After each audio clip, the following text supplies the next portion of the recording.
Just wow হয়েছে।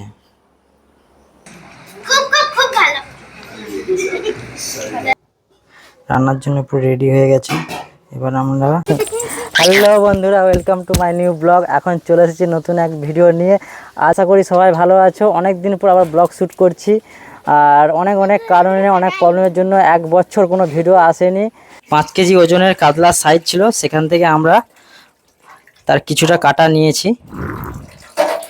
আর আমরা ভালো করে মাছটা প্রথমে ধুয়ে নিচ্ছি। নতুন নতুন ভিডিও আসবে আমার এই এসআই লাইফস্টাইল চ্যানেলে।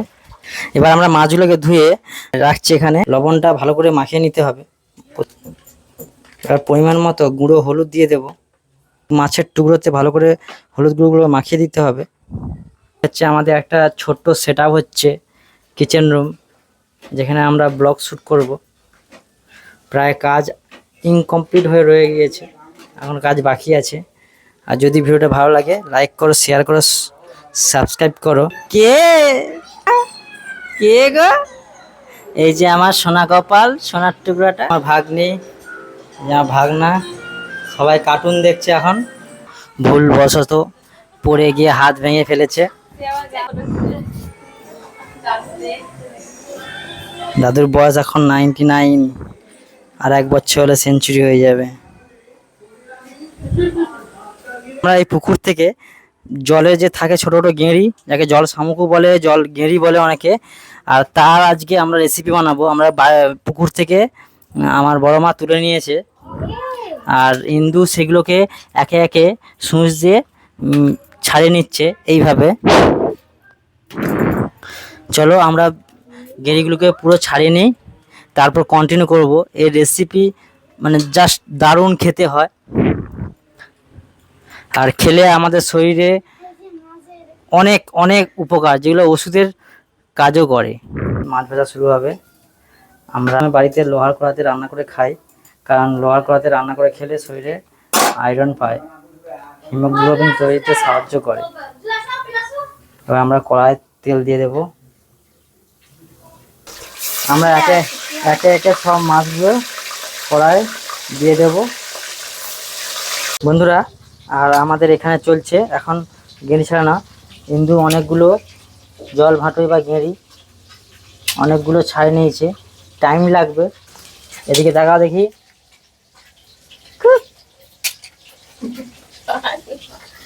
বন্ধুরা এখন ইন্দু মাছগুলো সব ভেজে নিচ্ছে। এই মাছগুলো আমাদের ভাজা হয়ে গিয়েছে এখন। বন্ধুরা এখন ইন্দু রসুন আর পেঁয়াজগুলো ছাড়িয়ে নিচ্ছে। আমরা এখন গেঁড়িগুলোকে সব ছাড়িয়ে ধুয়ে আমরা নুন তেল জলে ফুটে নেব, কারণ নুন জলে ফুটিয়ে দিলে সব পোকা মাকড় জীবাণু যা ছিল সব নষ্ট হয়ে যাবে। তাই আমরা ভালো করে আবার জল দিয়ে ভালোভাবে ওয়াশ করে নিচ্ছি, বসে বসে বসে বসে।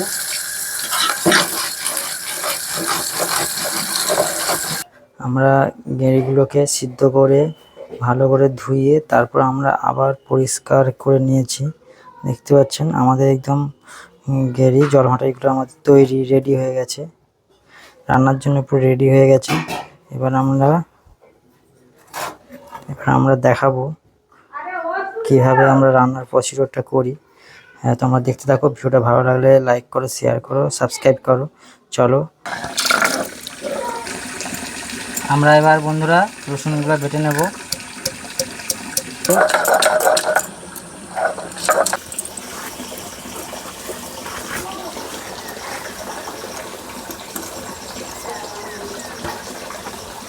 আমরা রসুন বেটে নিয়েছি, আমরা এবার পেঁয়াজগুলো বেটে নিচ্ছি।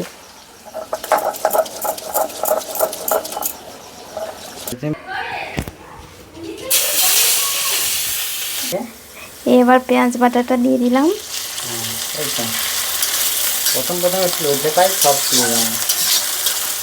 আদাটা দেওয়ার পর একটু ভালোভাবে একটু নেড়ে নেব। টমেটোটা দিয়ে দিলাম, এতে লঙ্কার গুঁড়ো, হলুদ গুঁড়ো আর কাশ্মীরি মির্চ এতে দিয়ে দিলাম। বন্ধুরা আমরা গেঁড়ির সাথে দিয়ে দিয়েছি টমেটো বাটা, আর তার সাথে রয়েছে পেঁয়াজ বাটা, রসুন বাটা। এবার তিনটে ভালো করে মিক্স করতে হবে গেঁড়ির সাথে। পরিমাণ মতো হলুদ, পরিমাণ মতো জিরে গুঁড়ো, পরিমাণ মতো সব কিছু দিয়ে ভালো করে মিক্স করে নেব। এবার আমরা গরম তেল কড়ায় দিয়ে দিলাম। এখন নাড়াচাড়া করে ভালো করে মশলাটা এর সাথে মিক্সড করে নেব গরম করে। তারপর আমরা ঢাকা দিয়ে দেব। এইদিকে আমাদের মাছের মশলা রেডি হয়ে গেছে। এবার মশলার মধ্যে আমরা মাছগুলো সব দিয়ে দেব। এইদিকে মাছ রান্না হয়ে গিয়েছে। এবার আমরা মাছ একটা পাত্রে ঢেলে নিয়েছি। জাস্ট দেখো, ওয়াও হয়েছে, জাস্ট খেতে দারুণ লাগবে। চলো এবার আমাদের খাওয়াতে দেখা হচ্ছে। চলো, গেঁড়ি রান্না কমপ্লিট, একটা পাত্রে ঢেলে নিয়েছি। মাছ রান্না কেমন হয়েছে? খুব খুব খুব ভালো, খুব ভালো হয়েছে।